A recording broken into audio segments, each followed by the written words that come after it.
امام مالک نے خبر دی، انہیں ابن شہاب نے، انہیں عامر بن سعد بن ابی وقاص نے، اور انہیں ان کے والد سعد بن ابی وقاص رضی اللہ عنہ نے کہ رسول اللہ صلی اللہ علیہ وسلم حجۃ الوداع کے سال 10 ہجری میں میری عیادت کے لیے تشریف لائے۔ میں سخت بیمار تھا۔ میں نے کہا کہ میرا مرض شدت اختیار کر چکا ہے، میرے پاس مال و اسباب بہت ہے اور میری صرف ایک لڑکی ہے جو وارث ہوگی، تو کیا میں اپنے 2/3 مال کو خیرات کر دوں؟ آپ صلی اللہ علیہ وسلم نے فرمایا کہ نہیں۔ میں نے کہا آدھا؟ آپ صلی اللہ علیہ وسلم نے فرمایا نہیں۔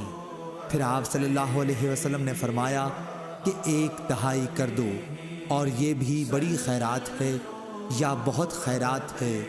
اگر تو اپنے وارثوں کو اپنے پیچھے مالدار چھوڑ جائے تو یہ اس سے بہتر ہوگا کہ محتاجی میں انہیں اس طرح چھوڑ کر جائے کہ وہ لوگوں کے سامنے ہاتھ پھیلاتے پھریں۔ یہ یاد رکھو کہ جو خرچ بھی تم اللہ کی رضا کی نیت سے کرو گے تو اس پر بھی تمہیں ثواب ملے گا، حتیٰ کہ اس لقمے پر بھی جو تم اپنی بیوی کے منہ میں رکھو۔ پھر میں نے پوچھا کہ یا رسول اللہ صلی اللہ علیہ وسلم، میرے ساتھی تو مجھے چھوڑ کر حجۃ الوداع کر کے مکے سے جا رہے ہیں اور میں ان سے پیچھے رہ رہا ہوں۔ اس پر حضور صلی اللہ علیہ وسلم نے فرمایا کہ یہاں رہ کر بھی تم کوئی نیک عمل کرو گے تو اس سے تمہارے درجے بلند ہوں گے، اور شاید ابھی تم زندہ رہو گے اور بہت سے لوگوں کو، مسلمانوں کو تم سے فائدہ پہنچے گا اور بہتوں کو، کفار و مرتدین کو نقصان۔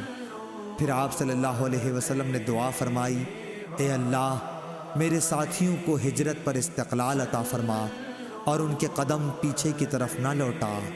لیکن مصیبت زدہ سعد بن خولہ تھے اور رسول اللہ صلی اللہ علیہ وسلم نے ان کے مکے میں وفات پا جانے کی وجہ سے اظہار غم کیا تھا۔